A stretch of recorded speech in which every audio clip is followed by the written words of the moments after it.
Peristiwa Gerakan 30 September atau G30S disebut-sebut sebagai tragedi terkelam dalam sejarah Indonesia.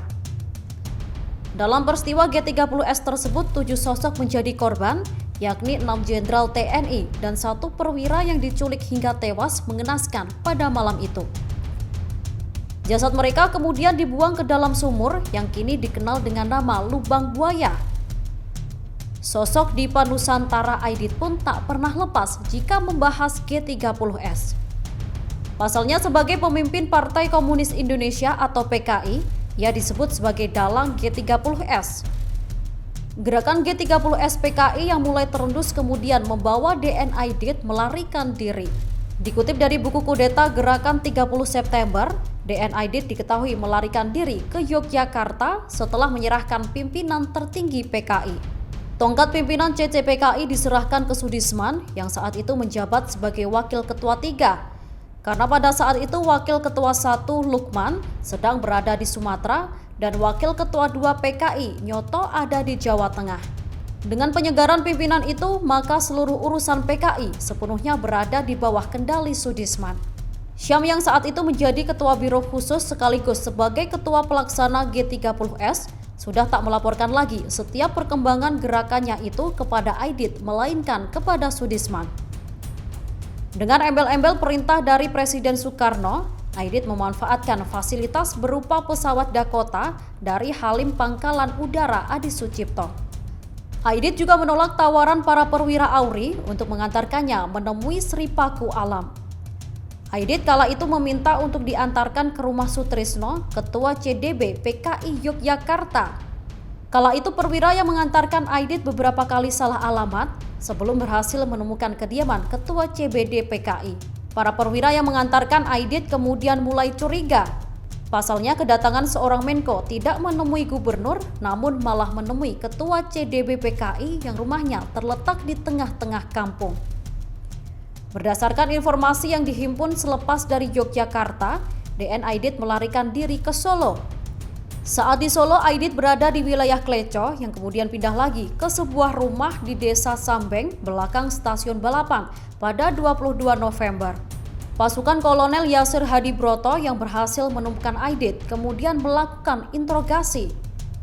Setelah dilakukan interogasi, Yasir membawa Aidit meninggalkan Solo. Melalui jalur utama Solo Semarang, rombongan pembawa Aidit membawanya melaju lurus ke barat. Sedianya Yasir hendak membawa Aidit ke Semarang. Namun Yasir kemudian mengambil inisiatif untuk mengeksekusi Aidit di Boyolali. Setelah melakukan eksekusi terhadap Aidit, Yasir pun langsung melapor pada Jenderal Soeharto. Aidit sendiri konon dieksekusi di sebuah sumur di dekat bangunan tua yang ada di sebelah barat Simpang 5 Boyolali. Bahkan di depan bangunan bergaya Eropa itu saat ini juga digunakan sebagai tempat parkir pengunjung perpustakaan daerah yang ada di tengah-tengah Simpang 5 Boyolali. Siapa sangka di belakang bangunan-bangunan itu konon merupakan tempat eksekusi pimpinan PKI. Banyak masyarakat yang meyakini jika di belakang bangunan tua tersebut menjadi saksi bisu penumpasan pimpinan tertinggi PKI DN Aidit. Lokasi pasti di mana Aidit dieksekusi hingga kini tak pernah mendapatkan titik.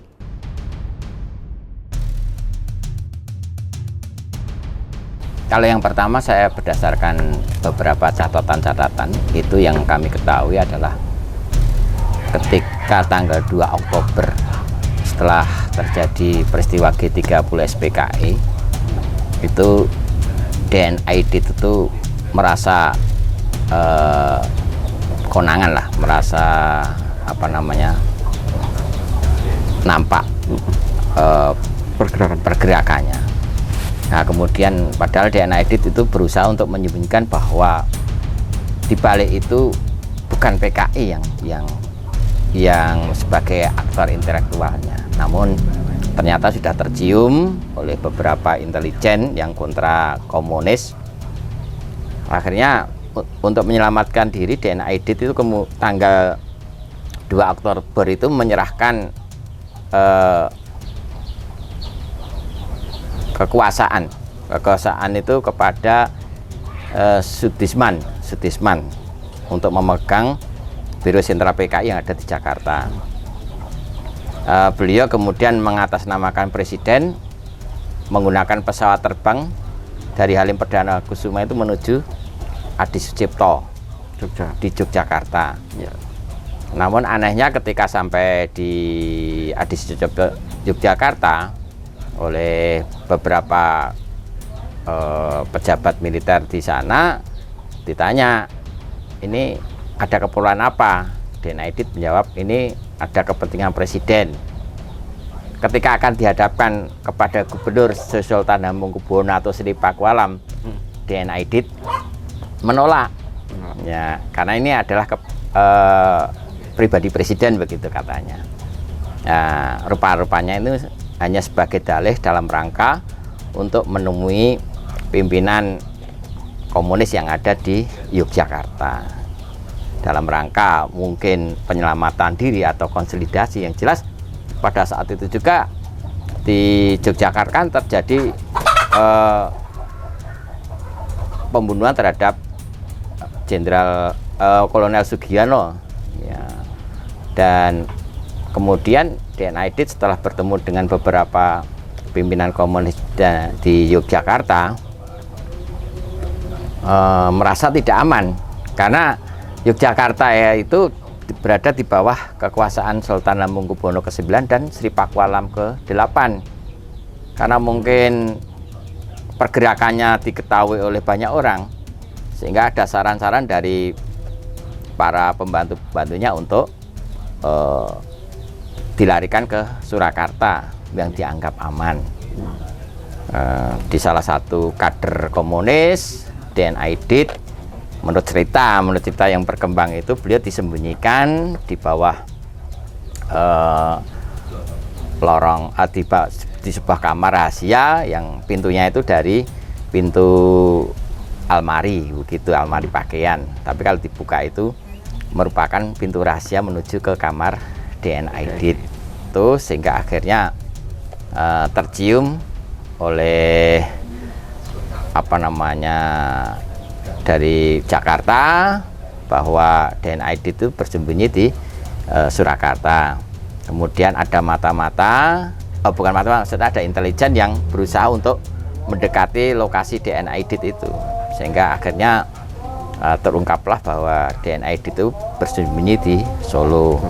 Kemudian diadakanlah operasi yang menurut cerita ini, karena catatan-catatan dokumen ini belum sempat atau mungkin belum pernah dituliskan. Ini kan berdasarkan cerita yang berkembang dari masyarakat pada saat itu, bahwa Den Aidit itu kemudian ditangkap dan dibawa ke Semarang. Namun penangkapan Den Aidit itu rencananya memang akan diadili di Jakarta, tetapi kemudian setelah para prajurit itu menangkap Den Aidit, jadi para TNI atau tentara yang setia kepada Pancasila itu menangkap Aidit, akan membawa ke Jakarta kembali. Konon kabarnya ada instruksi dari Jakarta atau Kawat kepada pimpinan militer yang ada di Jawa Tengah ini agar Den Aidit tidak dibawa ke Jakarta dan mohon diselesaikan di tempat itu juga. Pada saat itu konon kabarnya berada di Boyolali Den Aidit itu. Nah, disitulah kemudian para militer itu kemudian menyelesaikan petualangan Den Aidit di wilayah Boyolali. Hanya kabarnya itu berada di di tangsi militer yang ada di Boyolali. Terima kasih sudah nonton. Jangan lupa like, subscribe, dan share ya.